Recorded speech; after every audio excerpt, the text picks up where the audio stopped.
I was told that Cliff... All right, look who... This is Mark Kampa. Oh, my God. I was told that Cliff Rogers was for some reason was banned from space. And they didn't check his by order of the they did not check his base ID. commander. They said his ID. Said, "Yeah, here, come on in, Cliff." He's probably who knows? Yeah, Cliff, there you are. Hey, Cliff, aren't you banned? How did you even get here? Do you have weapons? Do you have weapons in your car? Yeah, do you have Cliff is looking at us. You've been surprisingly, he didn't get searched. He didn't get searched. That's so funny. Oh my God! All right, so tell us, all right, what's going on? So where are you living now? Is it the same place? Same place. Okay. Same place. All right, so what do you think tonight? Oh, another great group. Isn't this great? This is great. Absolutely. A lot of stories, a lot of ideas. A lot of stories. We've been talking off camera for a while. Camera. Oh, it's fun stuff going on here. The latest idea. Here's the idea, and I share this with you. Yes. In case anybody ever. He shared it with me in confidence. That'd be private. So right? this will be private between you. Is that you know what? There's so many great stories from the deployment of the 140th in 2004, 2005. There's just so many memories were seared into people's brains. Let me noted, you didn't deploy with us. I didn't because but this is hearsay. That's right, because I got to hear them all. I was not allowed to deploy with you because I think somebody wanted their friends to come with them.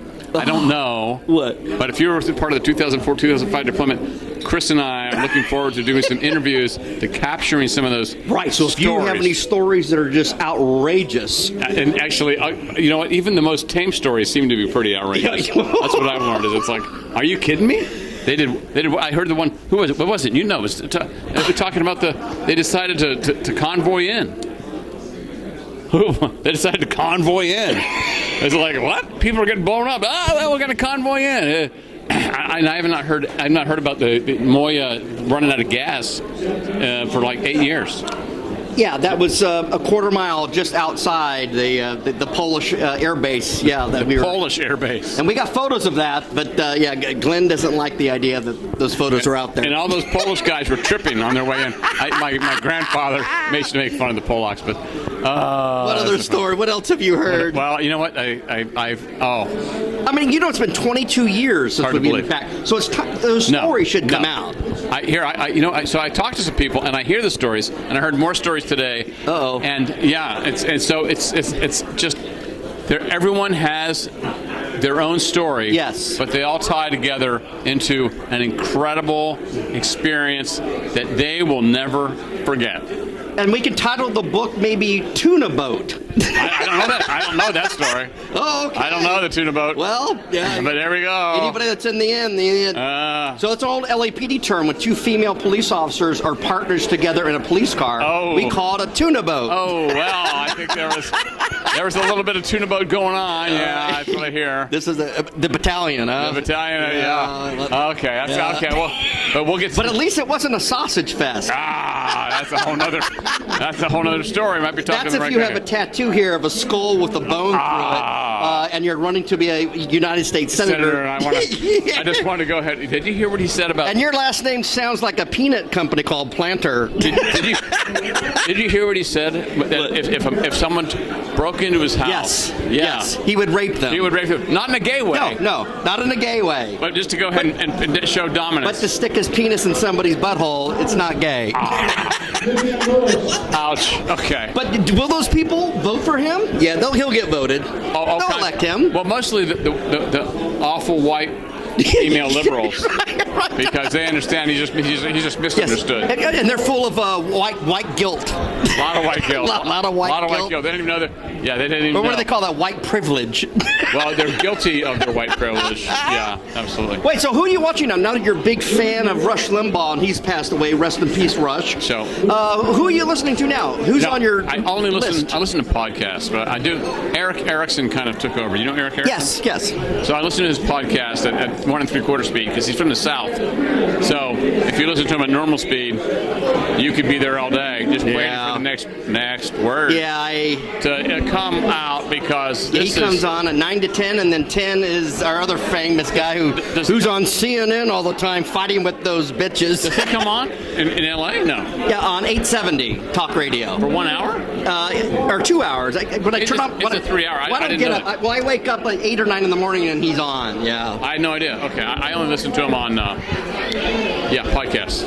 So Who else? Oh, yeah, they simulcast it on talk radio, AM radio. Do you listen to AM radio? I'm a big AM guy. I do, but I'm only when I'm going to it from the golf course. So I listen to KFI. I listen to 790 KABC. 790. Well, the good thing about being in Los Angeles, Republicans still run talk radio in Los Angeles. George Soros is trying to buy all that up and change that, but it hasn't happened yet. It's because they're the only people that are working. Yeah. That's in the car going to and from work. That's funny. And if I'm working in my garage, my AM radio station's on. Yeah. Do you work in your garage? Well, yeah, it's my house. That's why my whole body's beat up. I'm constantly doing construction, working. Okay. The trouble of being retired is that you never get a day off. Okay. All right, and with that, we want to say... Well, wait. All right, here's a quick little story.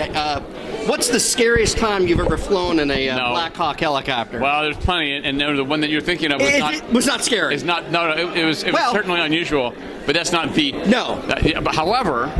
I know what you're going to say. So, yes. So you want me to tell the story? Sure. So I'll just tell the story. Here we go, folks. So here we were. We got a call on a Saturday morning, and they said, "Hey, the Coast Guard had a mission, and the mission was to go fly out to San Clemente Island, San Miguel Island, because there was a fishing boat that had run up against the shore where the seals had a rookery, and they were concerned that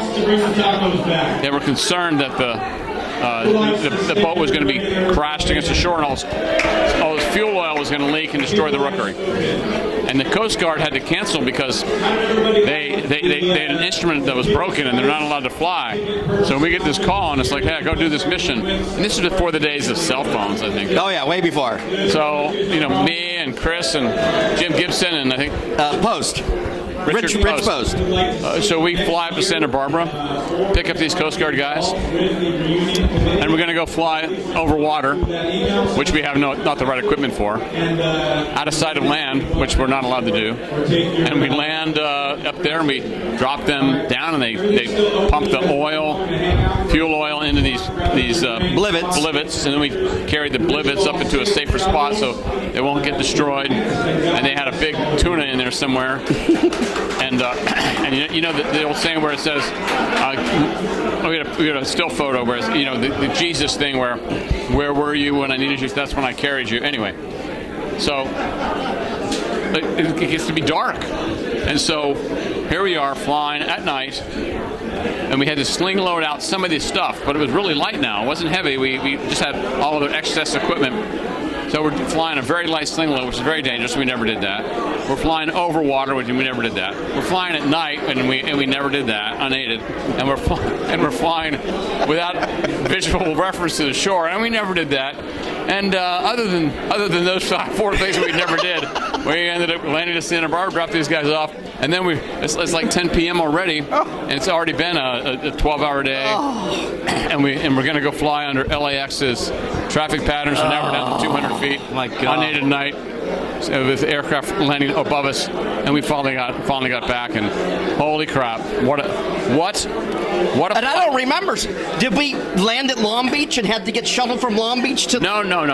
Or did we got approval for one-time flight? We can land. We were still here. We just landed when it's closed. When the tower closes at 10, they would divert you. No. We were able to land when it's closed. Oh, good. Is that crazy? What a story. Oh my gosh. I know. You know what? Hey, get a copy of this film I sent to my kids. But here we are. We're still alive. It was a little close back in the day. But yes, all the stuff they weren't allowed to do. It reminds me of another story. I won't share it with you on camera right now, but later. Thank you very much. Maybe next time. Next time, yes. And shout out to everybody. What do you want to say to anybody that was unable to make it? Oh, you should be here next year. Thank you. And let's get your name so we can get your story from the deployment 2004-2005 and the 140th. That makes MASH look like. Yes. That MASH looks like a tame, boring, dull event, right? All right. We'll see you next year. Thank you. Okay. Bye. That's fine.